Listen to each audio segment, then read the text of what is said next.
ሰዎች የሚቀኑት ለምንድን ነው? ቅናት ምንድን ነው? የሚመጣው ስኬት ነው? መቆጣጠርስ ደግሞ የምንችለው እንዴት ነው? በሳይኮሎጂ መሰረት ቅናት አይምሮአችን የሚወደውንና ዋጋ የሚሰጠውን ነገር ለመጠበቅ የሚያደርገው ጥረት ተደርጎ ይታያል። ፍቅርን ሊሆን ይችላል፣ ትኩረትን ሊሆን ይችላል፣ ስታተስ ሊሆን ይችላል፣ ሴኩሪቲ ሊሆን ይችላል። አይምሮአችን እነዚህን ነገሮች ሊያጣ እንደሆነ ምልክት ሲያይ እነዚህን ነገሮች ለመጠበቅ የሚያደርገው ትግልና ጥረት ነው።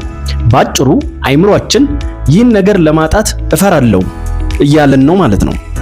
በሌላ አነጋገር አይምሮአችን ወይም ልባችን በጣም ዋጋ የሚሰጣቸው ነገሮች ቀስ ብለው ከእጁ ያመለጡት እንደሆነ ልባችን ወይም አይምሮአችን ሲረዳ የሚመጣ ነገር ነው።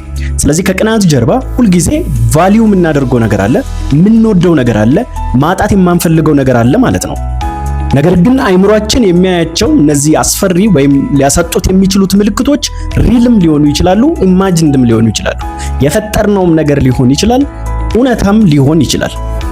በሳይኮሎጂ መሰረት ቅናትን በእኛ ውስጥ የሚፈጥሩ 5 ምክንያቶች አሉ። የመጀመሪያው ፊር ኦፍ ሉዝ ነው፣ ወይም ደግሞ አንድን ነገር አጣለው የሚል ፍርሃት፣ ሌላ ሰው ይተካኛል ብሎ ማሰብ ቅናትን የሚፈጥር የመጀመሪያው ምክንያት ነው። ሁለተኛው ለራስ ያለ ዝቅ ያለ ምልከታ ነው። ሌላው ሰው እኔን ይበልጣል የሚል እሳቤ ባበዛን ቁጥር ቅናት ውስጣችን እየተፈጠረ ይሄዳል። ሌላኛው ያለፈ ቁስል ነው ወይም መጎዳቶች። ሰዎች ባለፈ ጊዜ ውስጥ ከተከዱ፣ ችግር ከገጠማቸው፣ ካጡ የሆነም ነገር ያኛውን አሁንም ሊደርስባቸው እንደሚችል ማሰባቸው ያለፈ ቁስል እነዚህን ነገሮች ሊያባብስ ይችላል። አራተኛው ራስህን ማወዳደር ነው። ከሌላው ጋራ አቅምህን በማነጻጸር ሌሎች ካንተ እንደተሻሉ በማሰብ በቅናት ልትወርቅ ትችላለህ። ስለዚህ ራስን ያለማቋረጥ ከሌሎች ችሎታ ጋራ ወይም ከሌሎች አቅም ጋራ ማወዳደር። አምስተኛው ግን በጣም መጣበቅ ነው። ሌሎችን የህይወታችን ማዕከላዊ ቦታ ላይ ማስቀመጥ፣ በእነሱ ላይ ሙሉ ለሙሉ መደገፍ፣ ከነሱ የምናገኘው ነገር ሙሉ ለሙሉ ህይወታችንን የሚወስን በሚሆንበት ጊዜ ያን ነገር ለማጣት የምናደርገው ቴንሽን እና ፍርሃታችን እየጨመረ ይሄዳል ማለት ነው። ቅናት እንዴት አንተን አፌክት ያደርጋል ወይም ምን ያህል ይጎዳል? የመጀመሪያው ሰላምህን ወይም ሰላማችሁን ይሰርቃል። አቅማችሁን ደግሞ በጣም ያደርቃል። ሰዎች አቅመ ቢስ ይሆናሉ። ለስራ ለተለያየ ነገር ያላቸው ፍላጎት ሙሉ ለሙሉ ይሞታል። አይምሯችሁ ትንንሽ ነገሮችን እንኳን አግዝፎ እንዲረዳ ያደርገዋል። ነገሮችን በማይሆን መንገድ መተርጎም ትጀምራላችሁ። ይህም ደግሞ አይምሯችሁ በማይሆን መንገድ ተርጓሚ ሆኖ እንዲቃኝ ያደርገዋል። ሌሎችን እንዴት ነው አፌክት የሚያደርገው? ከኛ ጋር ያሉትን ሰዎች የመጀመሪያው ሰዎችን ከኛ ይገፋል። ሰዎች እኛን መሸሽ ይጀምራሉ።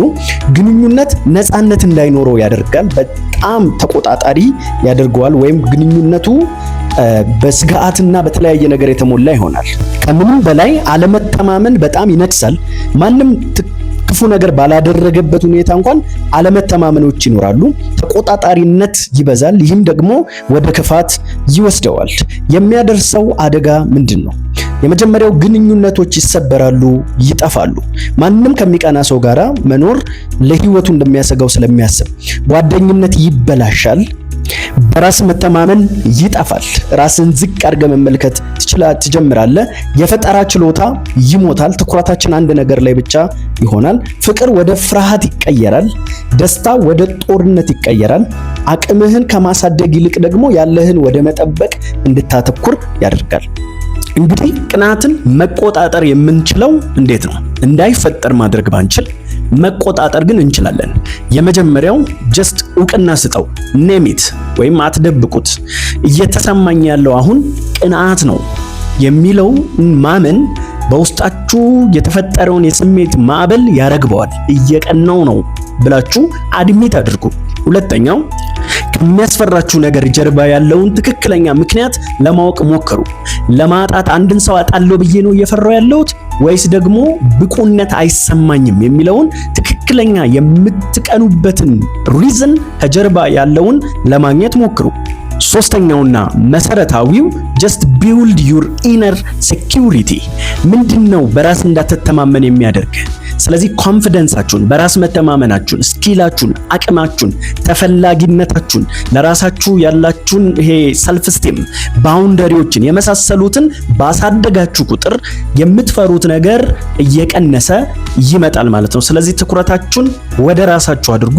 ውስጣችሁን መገንባት ላይና ጥሩ ነገሮችን ጨብጦ ለመገኘት መሞከር ነው።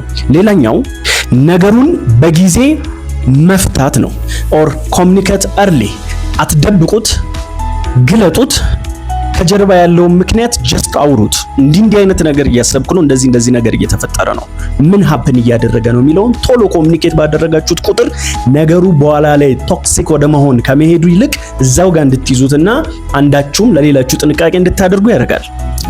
የመጨረሻው ትኩረታችሁን ቀይሩ። ትኩረታችሁን ጥርጣሬ በሚፈጥሩ ነገሮች ላይ ከማድረግ ይልቅ ወደ ራሳችሁ ማዞር ነው። ወደ እድገት፣ ራሳችሁ ላይ ኢንቨስት ወደ ማድረግ ትኩረታችሁን በቀየራችሁት ቁጥር ቅንዓት ትኩረት ሲያጣ ሽሪንክ እያደረገ እየጠፋ ነው የሚሄደው።